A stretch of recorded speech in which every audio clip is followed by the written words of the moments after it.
Welcome to Journaling with Nature, the podcast for those who want to turn curiosity into wonder, a pencil sketch into a rabbit hole of discovery, a moment of stillness into a life full of joy. I'm your host, Bethan Burton. Let's open the pages of our nature journals and explore this world together. Hello, this is episode 126. Today we have a special episode of the podcast released a little early to coincide with Aroma Day of International Nature Journaling Week. I'm speaking with someone for whom I have great respect, biologist and writer George Haskell. David's work as a nature writer crosses over beautifully with nature journaling, and especially with this year's theme for International Nature Journaling Week, because it's all about attention, curiosity, and connecting with the world by focusing on our senses. We start our interview by talking about David's book, 13 Ways to Smell a Tree, where he invites readers to think about ways that we are connected with the aromas of trees in our everyday lives. We also talk about his most recent book, Sounds, Wild and Broken, Sonic Marvels, Evolution's Creativity, and the Crisis of Sensory Extinction. David's work is a poetic reflection on these important topics and dances with this conflicting experience of beauty and brokenness in life and in nature. I was very moved by all that we touched on in this conversation, and I hope you're going to love it too. Let's listen.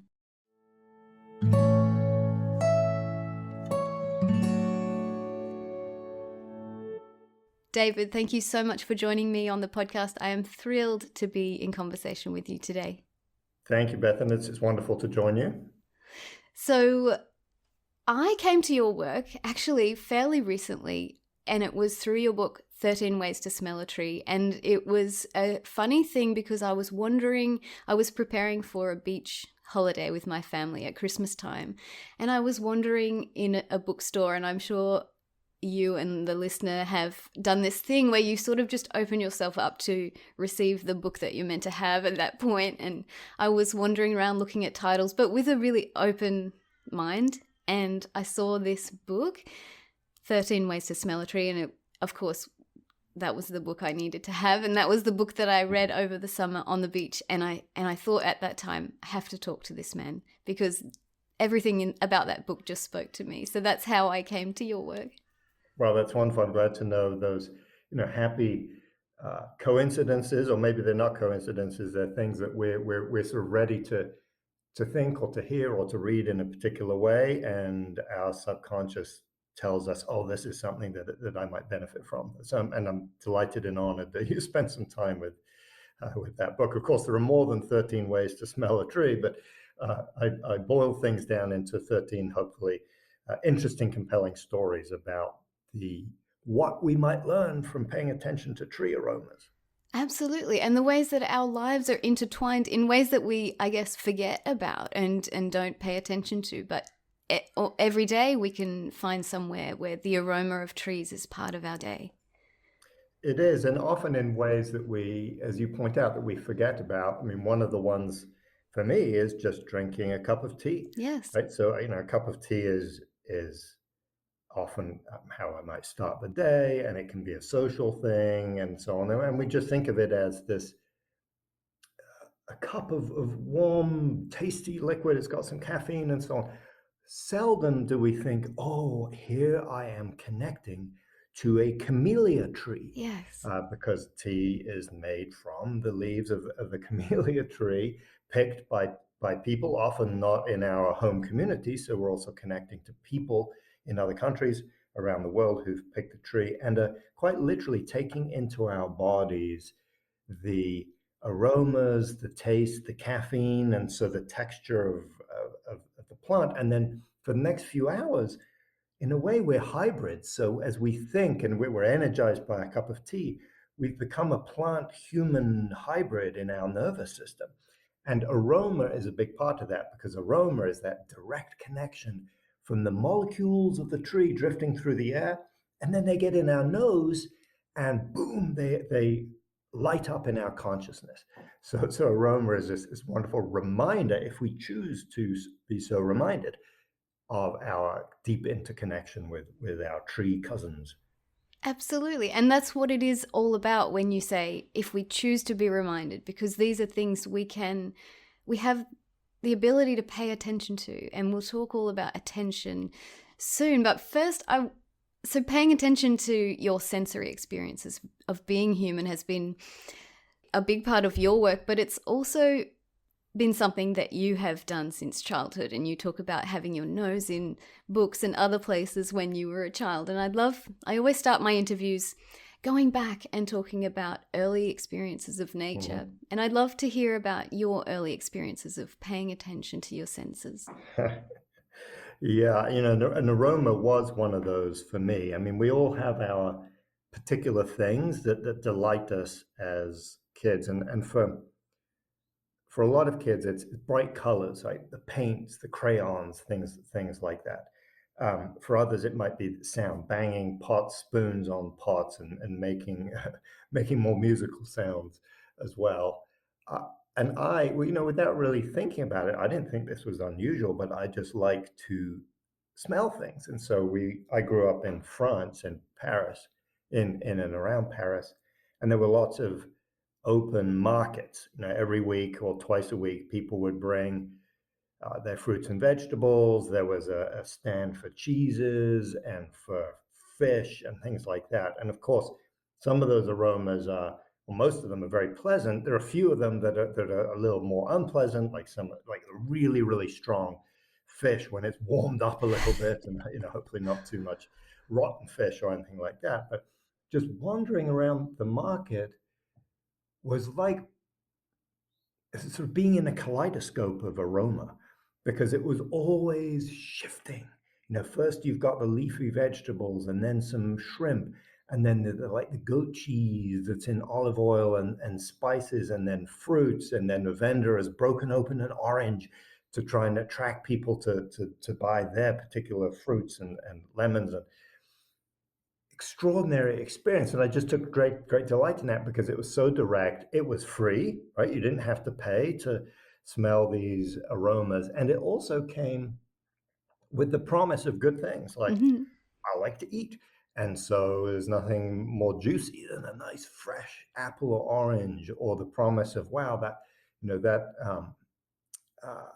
fennel or the herbs there are going to taste so good when we cook them up. And of course, you don't eat them right there in the market, but there's this sort of anticipatory pleasure there.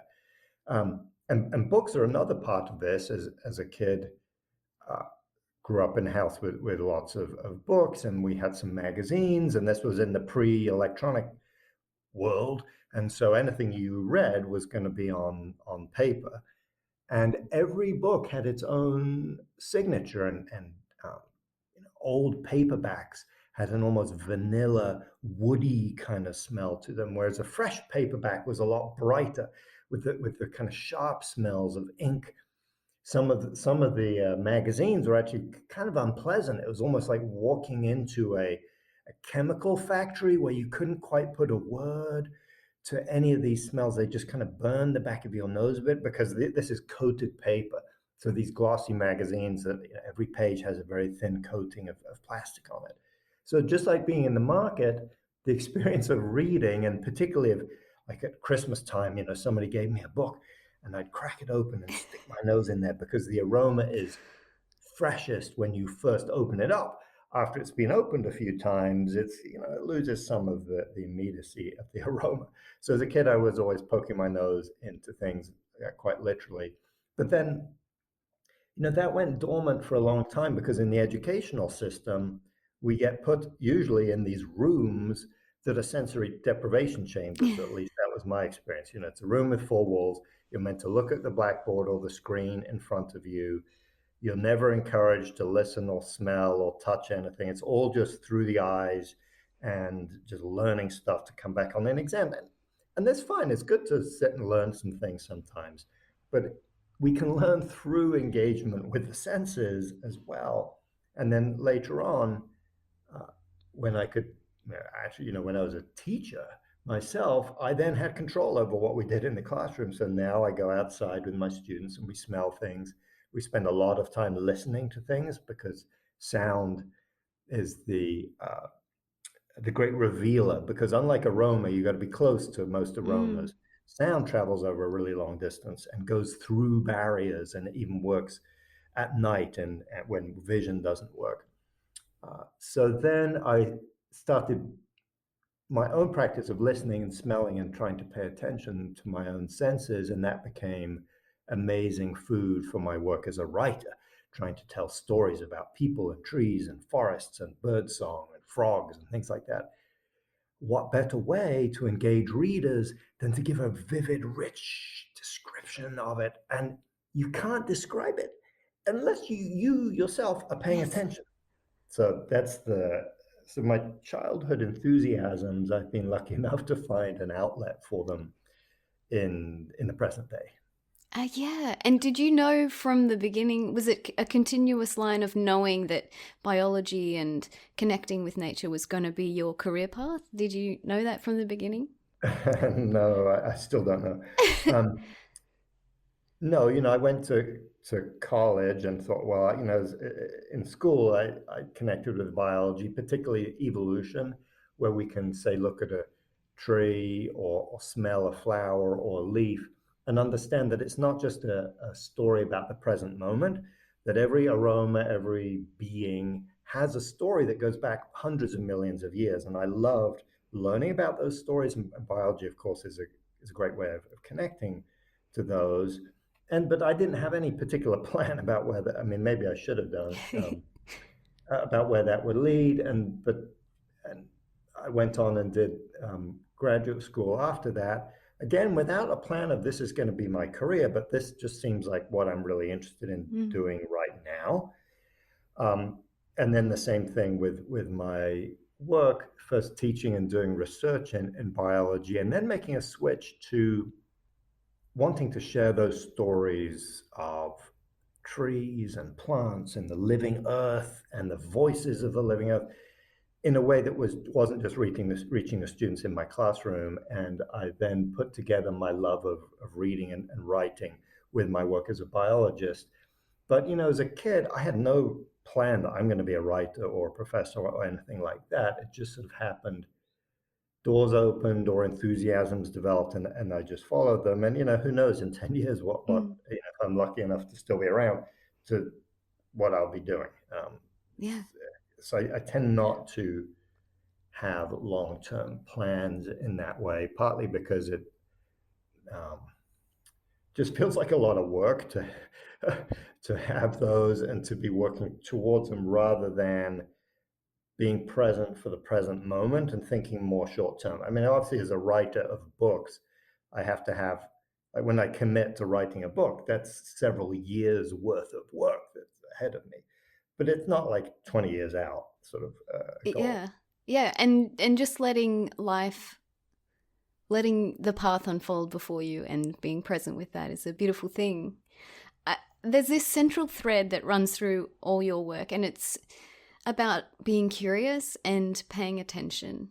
And these words, curiosity and attention, are actually really significant for nature journalists. We talk about curiosity and attention being like the foundation of what we do, because you sit down somewhere and we talk about you can turn on your curiosity. It can be something that you do intentionally. And I'd love to hear you talk about these two beautiful things, curiosity and attention, how they help you understand the world. Yes, well, thank you for that question and for putting it so clearly. I think there's a very interesting and important dynamic relationship between the two. Often for me, attention comes, well, giving your attention to something requires a certain level of curiosity. Mm. Because if you're not interested in it, why would you give it your attention? And so you need some curiosity just to sort of turn on the senses and start paying attention. And attention is all about not thinking about the past or the present, just being, the past or the future, being present more for what is happening around us. And of course, as humans, our minds are not particularly good at that unless we really work at it. And it's okay to think about the future and the past. I mean, we'd be pretty pathetic creatures if we didn't do that. I mean, the same is true for birds and and all sorts of other beings, they're also planning and remembering, and their lives are guided by that. But the practice of attention, and the philosopher Simone Weil, from a French philosopher, said that, well, she said a lot of things about attention, but one of them is that giving something one's attention is a form of prayer, a form of love. And I love that way of thinking about it, because attention seems so ephemeral and unimportant at first glance, but in fact, it's the most important thing we can do, is to be present and to listen and to smell and to touch and to look without a predetermined notion of where that's going to take us. And if we do that, then I find if we open the space within us, questions will arise. Like, why on earth does this flower smell so bad? Or what are those caterpillars doing? Or why is it that certain kinds of people are basically excluded from this part of the city, and I don't see them, whereas in other parts? So we learn about injustice as well as beauty. We learn about fracture and brokenness as well as wholeness and coherence. And I think that's great, because how else would we know how to engage fruitfully in the world unless we're aware of both the things that are working well and the things that need our attention. So attention then leads into curiosity, which then guides our attention a little bit more. So, for example, I've been thinking a lot more about flowers and their role in human culture and also in the ecology of the world. And that was stimulated first by just smelling flowers on trees, like magnolia flowers, and that just had this beautiful aroma. And then in thinking about the flowers, I go through the world in a way with a radar turned on, Yes. like a flower detector. Yes. Like I'm seeing them in places where I wouldn't have seen them before, like little inconspicuous ones growing through cracks in the pavement, things like that. But then, so curiosity sharpens the attention in a way that opens us to stories. Now, of course, in sharpening the attention, it then shuts us off to other things. And I think that's an inevitable trade-off. If I'm focusing on flowers and what's going on in the pavement, I may not be aware of the birds migrating overhead. And that's all right. But as long as we're aware of the fact that there is no form of attention that does not also exclude. So, for example, going to the forest or going to a natural area to pay attention inevitably means that we're not working in some other place on a political issue, on some activism, and so on. And then that's, I think, a very important question for all of us to think about, is what's the balance between open-ended observation and then bringing the fruits of that observation into the world to work towards a better place? And the answer is going to be completely different for one person compared to another. For some people, the demands of either health or of our psychological disposition or our families mean that we can't be out running around saving the world. We need to pay attention to ourselves and our home places, and that is what our primary role is, at least for the moment. For other people, maybe have been nourished by a lot of attention over the years and are ready to go out. And so there's a kind of inhale and an exhale that people often have strong opinions about how we should be leading our lives, and I think that's dangerous territory. The only should is to pay attention to who we are and what our needs and the world's needs are at the moment, and find the place of intersection. Yeah, I love that you express that, because yes, we all have this pressure on ourselves to be making the world better, and that's an important goal. But also there are periods when things are quieter and when you need to be tending to what's at home. I went through a long period of being very unwell, and I wasn't able to do the things that I wanted to do out there in the world and make a difference in the way that I wanted to. And yet that for me was a really quiet time of paying attention to what was in my backyard.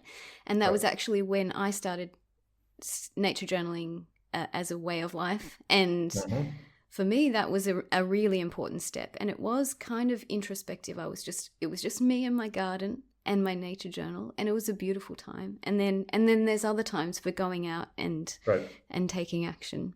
Imagine if we lived in a world where more people were paying attention to what's happening in their gardens or outside the apartment block in the city or wherever they are, in an open-ended, receptive, quiet way.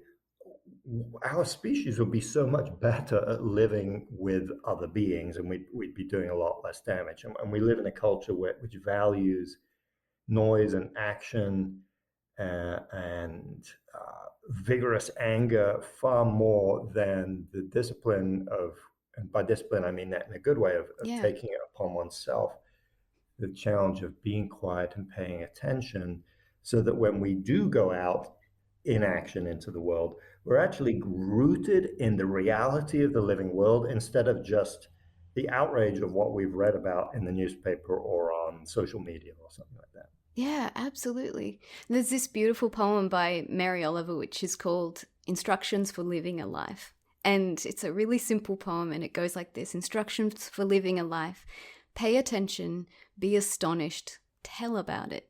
And I love this poem because it's so simple, and it really encapsulates to me your message, which is that we have this one chance to pay attention to this world that we find ourselves in, and we better do that because it's amazing. And I'm especially interested in your thoughts on the importance of this final step, tell about it, because I've heard you say this too. You invite people to go out and make friends with a tree and spend time there, and then tell the story of it to someone else. And I'm wondering about this, the importance of this storytelling step, in your opinion.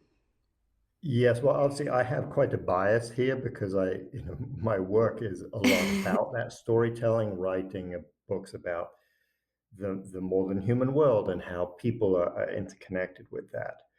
But particularly in a world where more and more the stories that we hear are fed to us by algorithms, like computer algorithms deciding what we are going to read on the internet or what social media posts are going to come in front of us. I think that there's a deep problem there in that we lose control over the stories, and we kind of outsource that control to basically unknowable mathematical formulas, which seem that's not going to be good for humans.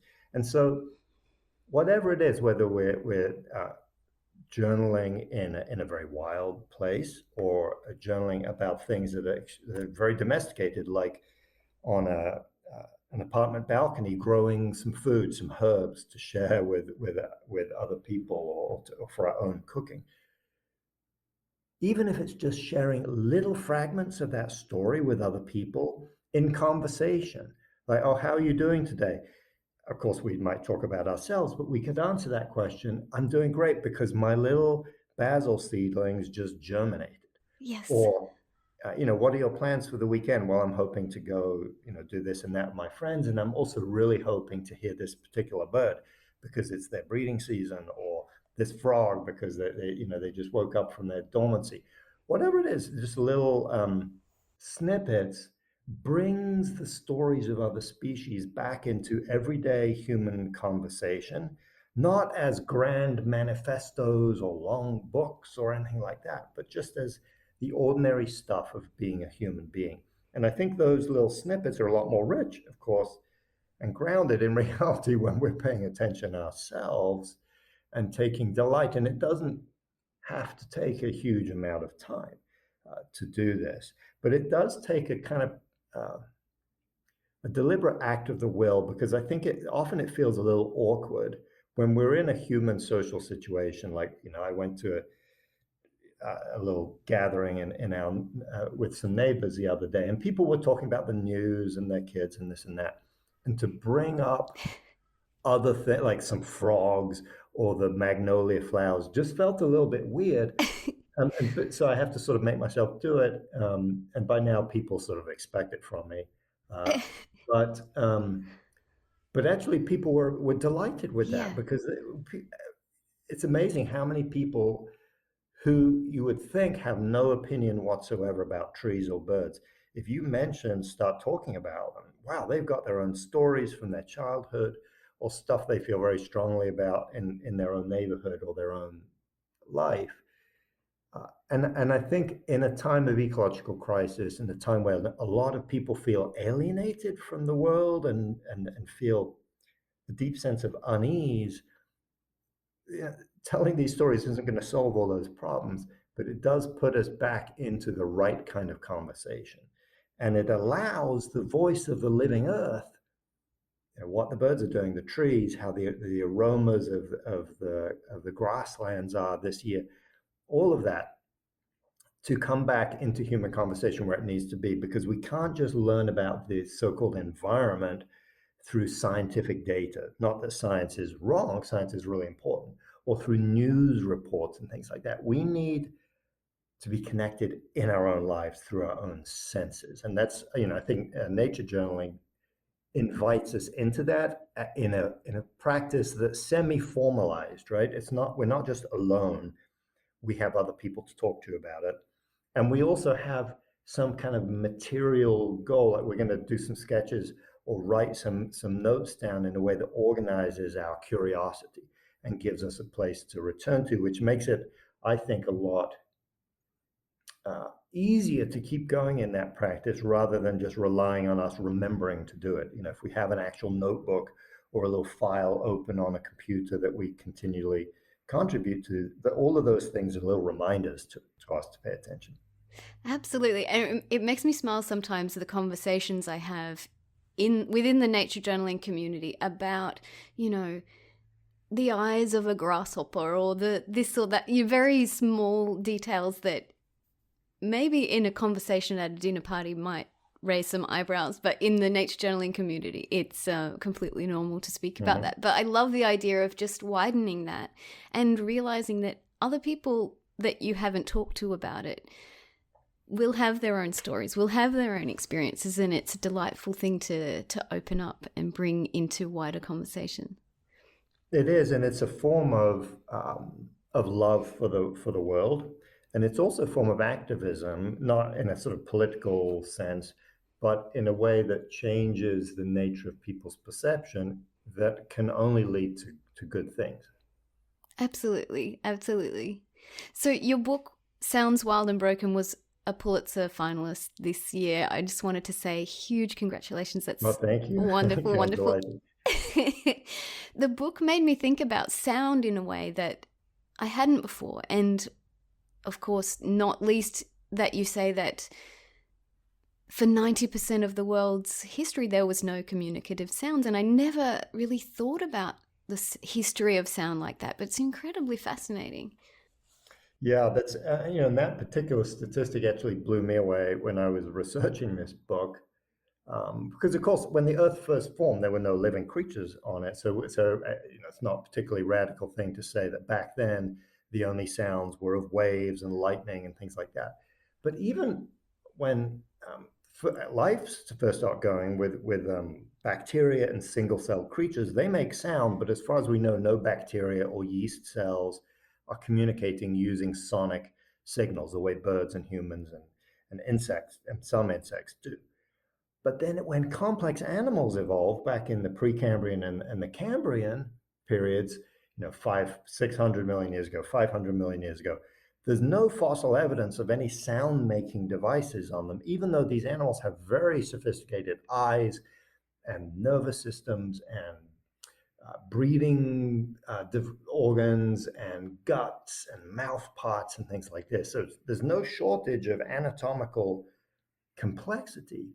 But it isn't until hundreds of millions of years after the first evolution of animals that we see the first sound-making devices, like little structures on the wings of insects, fossilized insects, that look very similar to the structures that crickets and bush crickets use now to make their chirping sounds.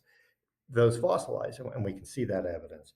So sound making, song, communication through sonic means took a long time to evolve on this planet compared to other forms of communication like chemical communication and vision. And it may be, it's hard to know it for sure because we're speculating about processes from the deep past. But it may be that making sound was just too dangerous at first. Every creature, every large animal early on had the ability to hear, to detect motion in the water or the air around it. Now, that hearing was often a narrower range of frequency than humans and insects and whales and fish can hear today, but it was hearing nonetheless. And so, as a little edible prey item, making a song was like really dangerous. And so I think it's no coincidence that the first singing creatures tended to be the ones that could get away from predators really fast. Insects with wings, frogs with powerful jumping legs, things like that. Yeah, that is something I never thought about, that the act of making a sound is a dangerous game, and you got to have a good reason to do it, and you've got to have a good escape plan. Yeah, it's a good strategy for all of life. But as people, we tend to, we face all sorts of dangers, but generally just talking or singing doesn't bring about that danger. But if we were, say, if we were an insect in the bush or a bird sitting at the top of a tree singing, there are other creatures listening. I mean, insects have to deal with parasitic wasps that are listening in and in fact, these wasps have ears that are tuned to the exact frequency of the sound that their prey are making. Wow. And hawks will sometimes fly through the air and locate singing birds through sound as well as through sight and just take them out right off of their song perch. So yes, it is a dangerous thing. And I mean, in the oceans as well, imagine being a fish hidden in a reef or out in the open ocean, making a lot of sound. Yeah. That's not such a great strategy unless you can get away or defend yourself.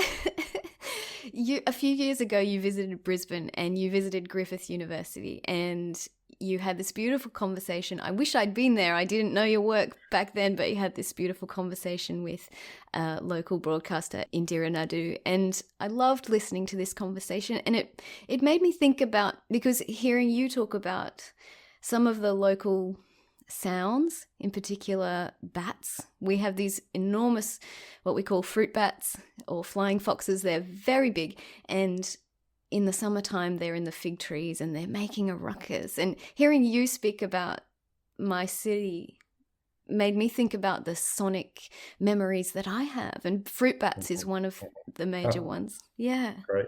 No, that's wonderful. And of course, the thing that was so extraordinary for me, so I live in North America, but I grew up in Western Europe, is hearing how different the soundscape in and around Brisbane is, and of course other parts of Australia as well, to the soundscape on other continents. And that reflects the really old story of animal migration around the world, because Australia and up into Papua New Guinea and other places in the region were the places where the parrots and the songbirds first evolved. Yes. And diversified. And then, so in North America, we basically have a subset of the birds, Australian birds that made it to Asia, and then some of them made it into the Americas, and then diversified and produced all sorts of cool species in the Americas. But essentially, if you go back just a few tens of millions of years, or essentially immigrants from Australia. And so each continent has its own sonic vibe, because each continent has a very different history of which groups of animals evolved on that continent or left or arrived from somewhere else. And I mean, the story I told is something of a simplification, because in North America, there are some birds that came also from Europe. So they came more from the east than the west. And so it's a real mix. But the soundscapes in Queensland especially are just extraordinary in terms of the diversity of melodies and timbres and different sonic textures, really unrivaled, at least in my experience, of anywhere else. So I hope one day to get back and just bathe in the extraordinary sounds. Of course, up out in the bush, or up in the mountains, in the less disturbed forest, but also right in the middle of rural areas where you've got a lot of magpies and other birds producing this beautiful caroling song, and then in the middle of town as well. So really rich soundscape. Yes, and your work invites us to reflect on the sounds of our place. And it was beautiful to do that about the bats. I had this one memory and I had forgotten about it, but it was really a wonderful thing to remember. And it was that one summertime, my mum invited someone over, a friend, to sit under the fig tree and listen to the bats. And we did that, and it was joyful. And they're all together, they're all sort of tumbling and tussling and screeching in the tree. And we just sat as a family under the tree and listened to them. And that sort of sonic bathing, like you say, it wasn't an experience that I had remembered until you invited me to think about the sounds of my place. And another one that really came up for me strongly in memory was that walking in the bush in Australia in the summertime, there's cicadas that are so loud that sometimes you think, it's not going to be good for my ears. It's like beyond what's the safe level for listening to sound, because they just fill the entire space with their sound. It's quite astonishing. That is remarkable. And the question of sonic memory, I mean, as humans, we have a really good sonic memory, and we can remember details of sounds over decades, even if we're not trying to, if we're not paying attention. And I've had that experience hearing birds from my childhood years later as an adult, and I'm taken right back to that moment. And I think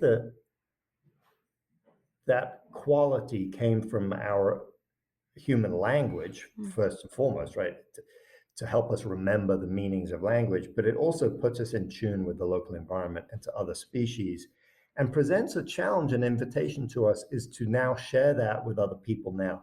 So what young people or friends or anyone, it could be older folks, can we invite into these sonic experiences so that they form their own memories? And often in school or in other cultural contexts, we don't get given that invitation. So it's up to all of us to create that, and maybe even create some rituals around it. Like once a year, we're going to have the Flying Fox listening evening just to celebrate that. I mean, here in North America, one thing that's important to me is in the springtime, when the frogs wake up, and really they will really make your ears ring because it's so loud in some of the swamps. And to me, that's a moment of celebration that is fun to share with people, partly because it's such an amazing sound, and it's also a time of renewal and of thinking, oh, we got through another winter, that's great. And the Japanese have this program actually sponsored by the government called the 100 Soundscapes of Japan, where they put out a call for nominations for what are interesting soundscapes that should be noted and honored. Wow. And some of these are natural soundscapes, some of them are sounds of cultural festivals. So it's both human and non-human, including machines, like the sounds of particular sounds of a train or of a boat whistle, things like that. And now there's a list of 100 soundscapes of Japan that invites people to think about the marvels of the world, and then to protect them and to pay attention to them, and maybe even to travel to them and celebrate them, to bring that sensory awareness into our yearly cycles of celebration. We have a lot of rituals, but they kind of feel disconnected. Like, Christmas time, great. Everyone likes to have a little time off and exchange presents and things, if they're part of that particular tradition. But even if you're not, it's so like culturally dominant that it's sort of forced down your throat, even if you don't want to celebrate. But Christmas, of course, comes, certainly didn't originate in Australia or North America, and it may be appropriate to celebrate it, but we also need celebrations that honor our local places, to help people grow roots in the places in which they live. And of course, that is tied in with the story of colonialism and of invasion, and of how do we honor the rituals of places which maybe our ancestors did not live in. So, for example, I live in North America, even though my ancestors are from Western Europe. And so it is on me to try and learn something about this continent and its culture, and to tie my own celebrations into the rituals here, and to honor the people who were the original custodians of the land, and also honor them in their present manifestation, because many of those people are still living in community now. Absolutely. And I talk about this often, about how I have inherited from my ancestors this way of thinking about the seasons, which is like 4 seasons. But I have been born and am growing in this place where the 4 seasons really aren't relevant. And it's the original custodians of this place who understood the seasons here in a much more nuanced way that's relevant to this place, Right. and the way that the seasons change and the year changes for this place. And I've sort of dedicated myself to understanding what is the real meaning of the seasonal change here. And that takes a lifetime of paying attention and listening. But I think that, yeah, you're absolutely right, that we need to celebrate. We need to celebrate what's right in front of us and understand that in a deep way by paying attention. And, paying attention to the senses is a great way into that. I mean, of course, listening to the cultures that over many lifetimes have learned what the seasons are, but also listening with, say, our noses and our ears to what the birds are telling us. And every species of bird experiences the seasons in a different way. And that's one amazing thing I think about tuning into the senses, is we come to realize that there are, in fact, hundreds of seasons. And, if you're a butcher bird, you have a very different sense of what the seasons are compared to if you're a willy wagtail or some other species. And as attentive people, we can tune in at least to some of those variations, that some which will be highly relevant to us and others not so much. So using our senses to receive knowledge from non-human teachers, birds and trees and rivers and the ocean, I think is an important part of that practice, as well as listening to human voices that have been, at least for 2 centuries or more, pushed out of the conversation in ways that are deeply unjust. Yes. And so in your book, you talk about the amazing ways that nature makes sounds, but you also talk about what's being lost and this loss of sonic diversity. Animals that can no longer hear each other speaking because we've altered the ecosystem, but there's also loss of sonic diversity, like you're talking about cultural imperialism and taking the voices out of, losing languages, for instance. What I want to say is that you highlight beauty and brokenness at the same time. And I'd love to hear you speak about this beauty and brokenness, because beauty and brokenness, I don't know, they seem to me to be at the core of what it is to be alive, what it is to be in this world, what it is to be human. We're all filled with beauty and brokenness at the same time. I'd love to hear you riff on that. Yes, and I mean, that's a huge question, of course, and my book addresses only fragments of that. But you're right in saying that it's a theme that transcends the issue of, say, the environment and so on, and it comes right down to us as individuals, because we know, of course, that human beings, individually and collectively, can be extraordinarily beautiful, but also we do things to ourselves and to other people that are deeply broken.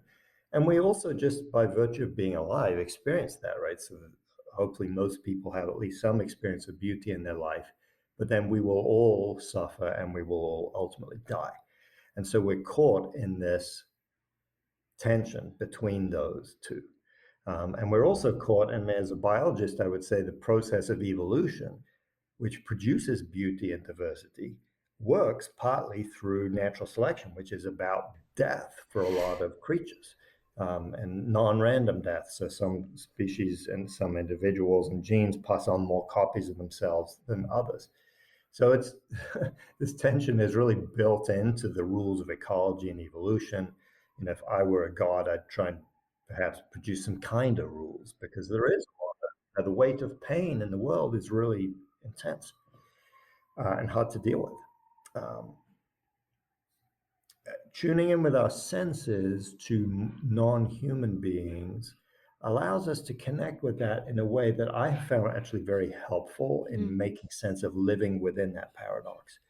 In that, particularly in a time when we are over and over again reminded of how broken things are, climate crisis, species extinctions, a loss of native habitat, like clearing native vegetation, things like that, going on at an extraordinary rate when we really know better that that's not a good way to treat the land.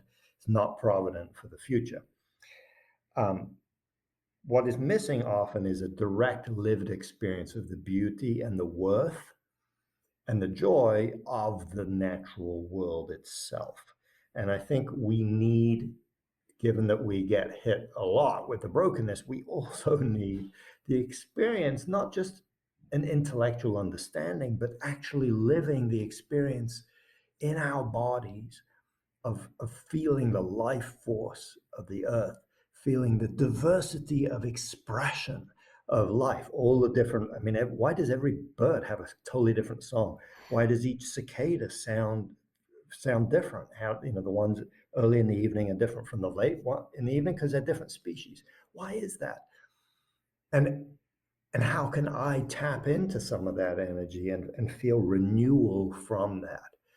And so at a very practical level, connecting with experiences of beauty can help us live within and work productively within a world that has a lot of fracture within it.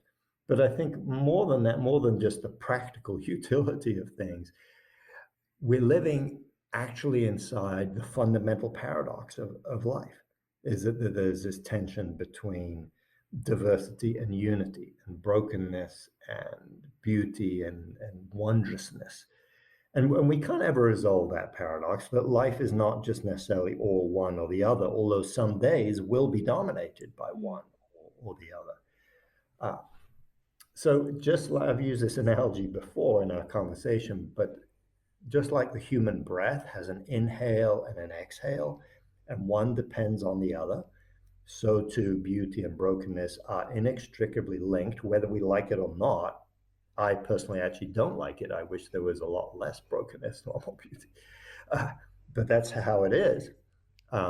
If we shut ourselves off from the inhale, which is the experience of beauty, then we psychologically, emotionally, physically, we're really sort of choking things off in a way that is not helpful to us or to anyone else. Yeah, I love the way you express that. And you touch on two things that I think a lot about in terms of nature journaling, because we talk about nature journaling helping us fall in love with the world.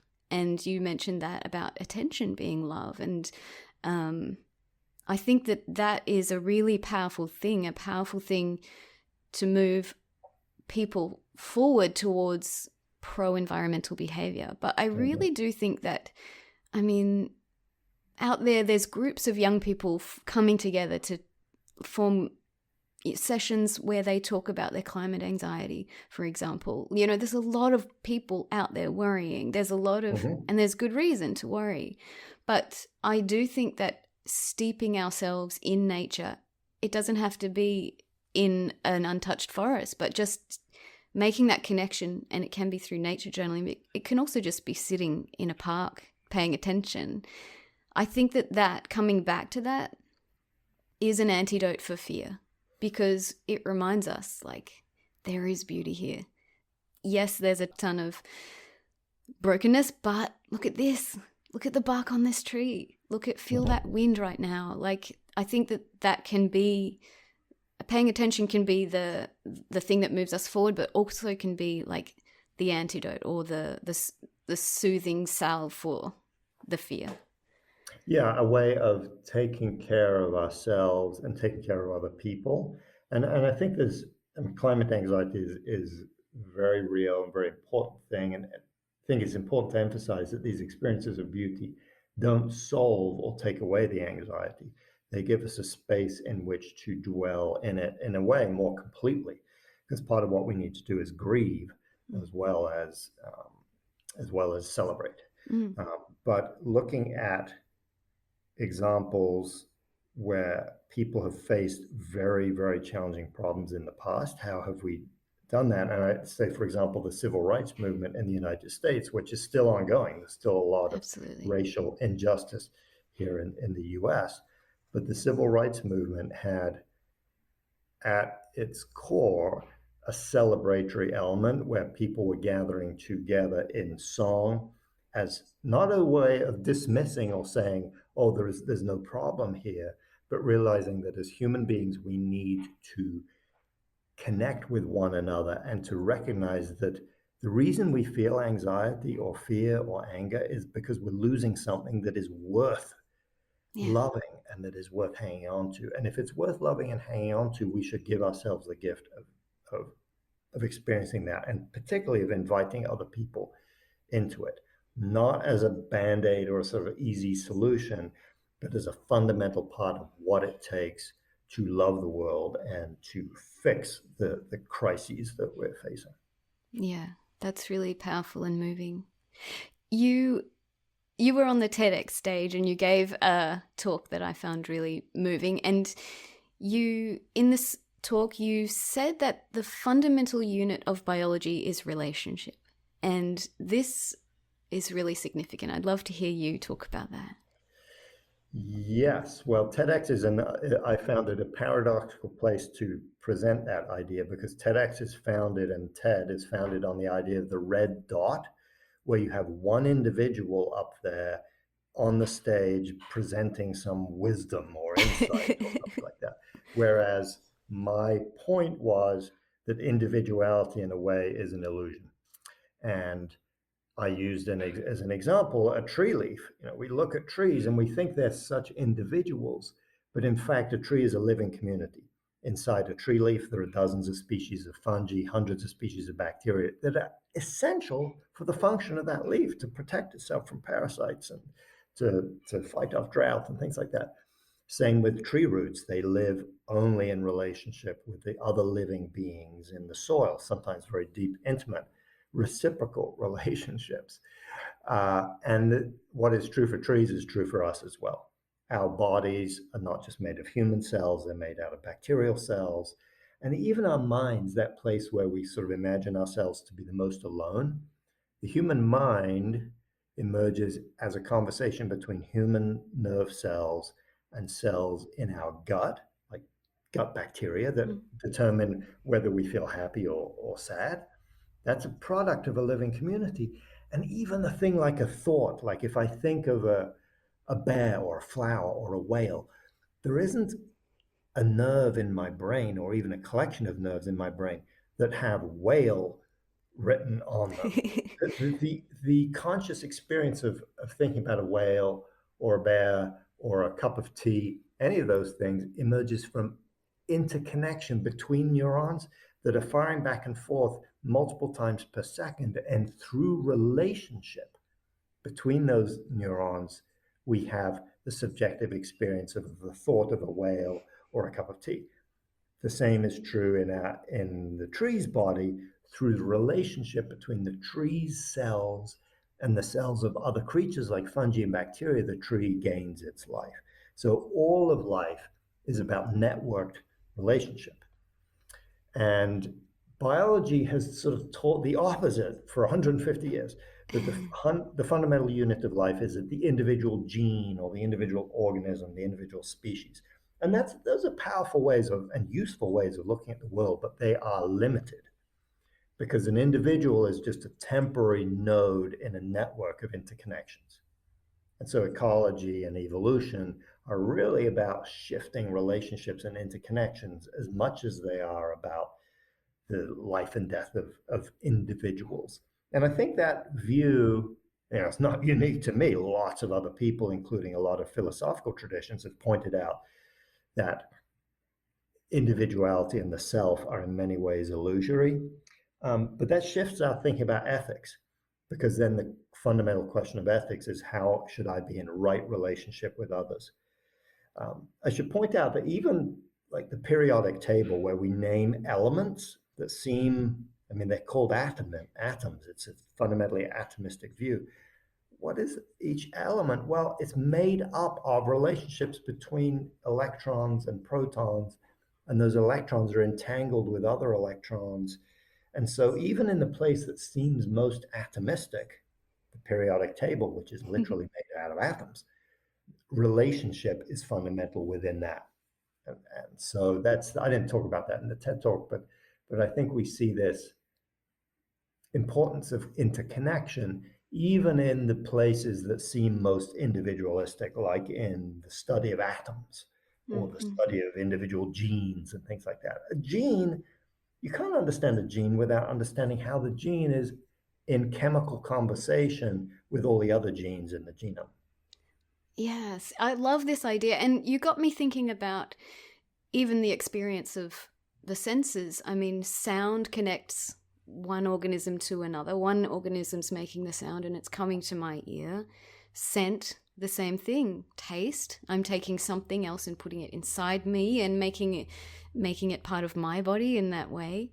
And it really does get you thinking, like, and just the idea that we are just walking embodiment of everything that's come before, all the hugs we've ever had, all the conversations, all the time sitting under a tree, all the times I've listened to a fruit bat. Those are the things I'm coming to the world with, and they're living inside me because they are a part of me. And it got me thinking about, it highlights the importance of kindness, and how if you have an interaction, even a moment of passing someone, and you bring kindness to that interaction, then they take kindness away with them. But if you're in a combative relationship with that person in that moment, they take that away with them as well and carry it forever. Yeah, no, that's a beautiful point. And we do that, of course, with other species as well. We get to Yeah. choose how we're in relation to them. And in a way, this comes full circle back to the initial part of the conversation where we talked about attention, because paying attention with our senses means that we're paying attention to the very stuff of life. Like if interconnection is what life is made from, then for many organisms, the senses are how that interconnection happens. Then paying attention to one's senses, aroma and sound and sight, is paying attention to the links in the network that allow life to happen. I mean, that's a little sort of philosophical and sort of abstract, but I do think that sort of underlines the importance of the senses, which are often in our culture are dismissed as well. Aesthetics are just kind of superficial and subjective. Well, yeah, they're subjective, and that's why they're important, because out of that subjective experience comes the very objective fact of life continuing. Yeah, there's a lot to think about. I'm really interested in your experience as a biologist, and especially you went out for the book The Forest Unseen. You went out and you sat with one patch of ground, one very small patch of ground, and I'm interested in your actual practice of gathering the information, what you do when you sit down in this familiar patch of ground, and what's the first thing you do? What are the tools you have? Do you carry a notebook? Do you carry a hand lens? Yeah, I mean, it's actually fairly simple. I show up, I say hello to the spot, and I have a hand lens and notebook, and I try and leave all the other stuff behind because, I like taking photos and making sound recordings, but at this particular patch of forest, I don't want to be distracted by all of that. And then I do a little sensory inventory. What am I smelling? What am I hearing? What am I seeing here? And, some days I'm very fidgety and distracted, and it takes a while to sort of arrive. Other times I would say, no, I'm just like right there and noticing, oh, here's a little seedling that I never saw before, or I'm hearing the woodpeckers or the crows really making some sound. Maybe that there's some kind of fuss going on in the forest. So showing up, letting distractions go, and then when my mind wanders, just bringing it back to that place. Mm-hmm. Do you find it hard because you go out there and you have all these sensory experiences and the experience of connecting, the experience of the heart and the body? And then your job as a writer is to squeeze all that into the constraints of a language. Do you find that a challenge?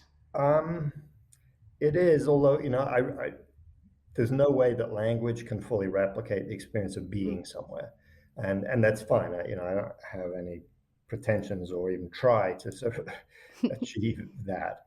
After I go to the forest, often I have a list of questions, like what bird was that, or what was it?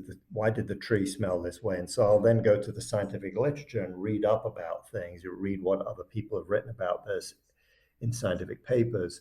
And then the essays that I write integrate my field observations with what I've learned. I mean, maybe through my own research, but often through reading what other people have discovered.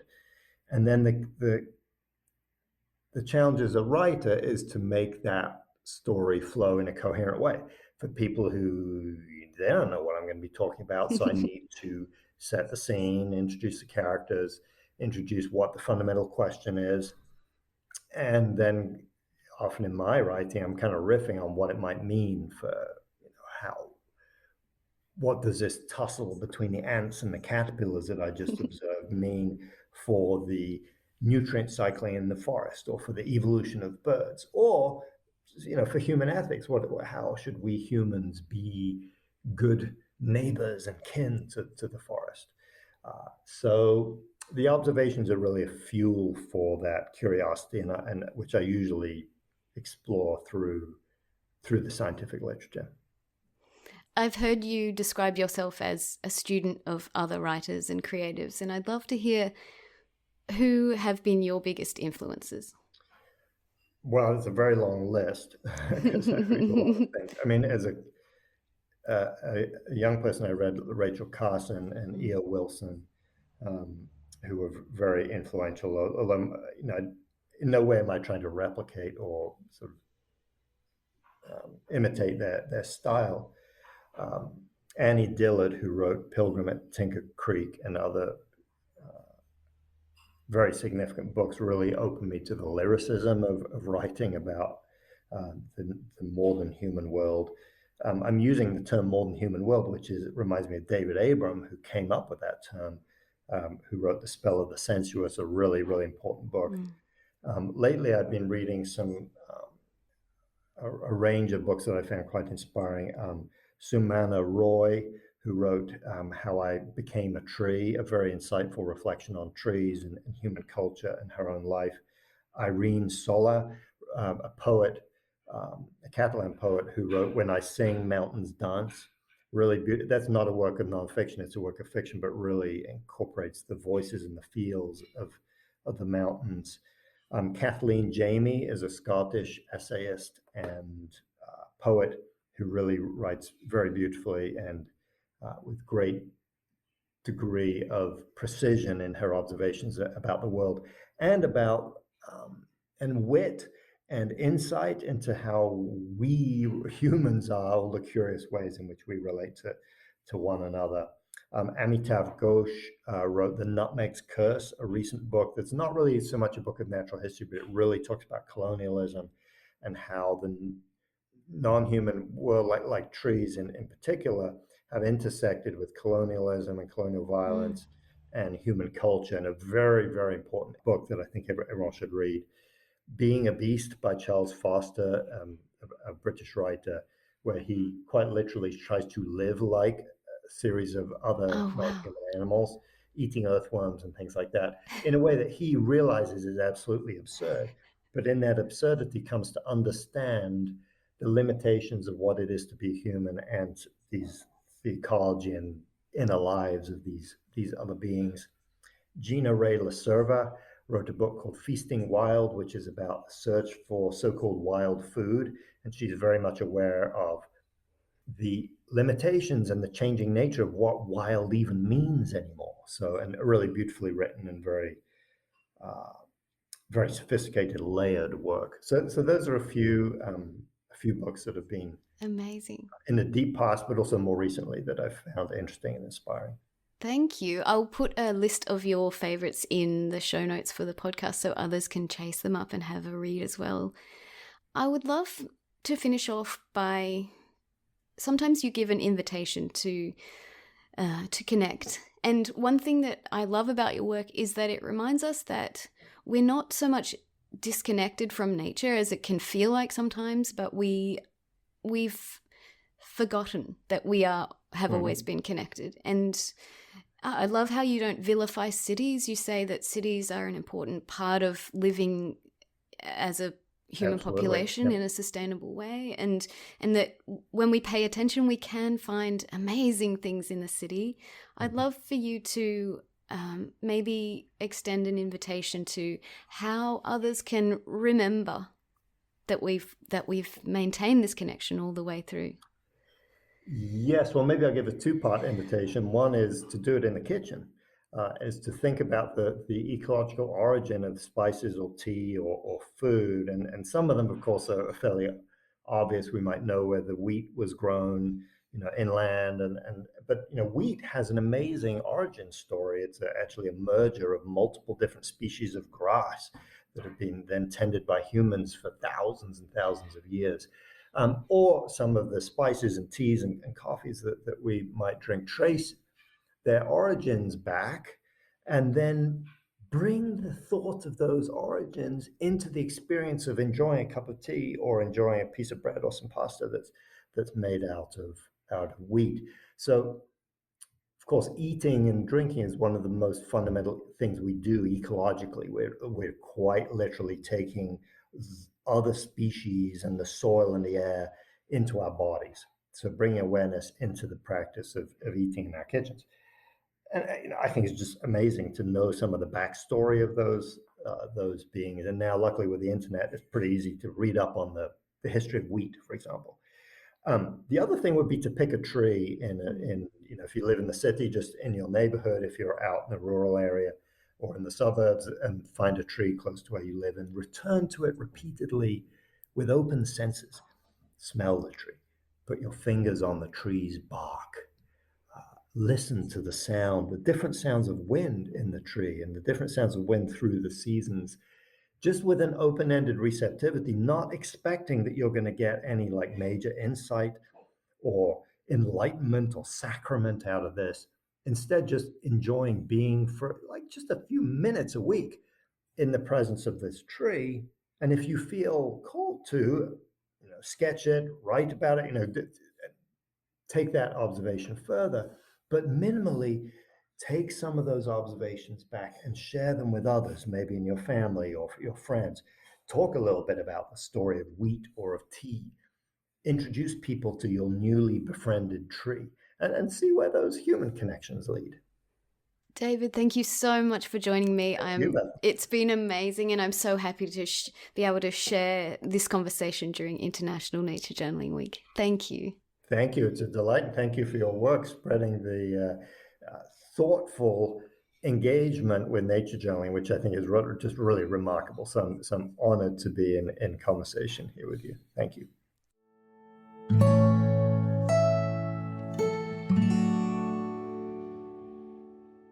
I hope you enjoyed this conversation with David. I really love the way his work invites us to be in conversation with the voices of the living earth. Paying attention to what trees have to say, what birds have to say, what we have to learn from fungi and bacteria and wind and water. I loved being inspired to think about what kind of world would we create if policy decision makers and politicians listened first to these voices before making decisions that changed our world. What could our days look like if everyone spent time listening to nature and coming to really understand our connection with all other beings, our place in this living network?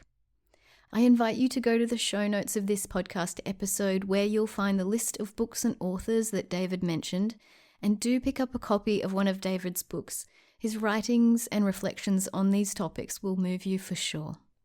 Thank you so much for listening. See you next week.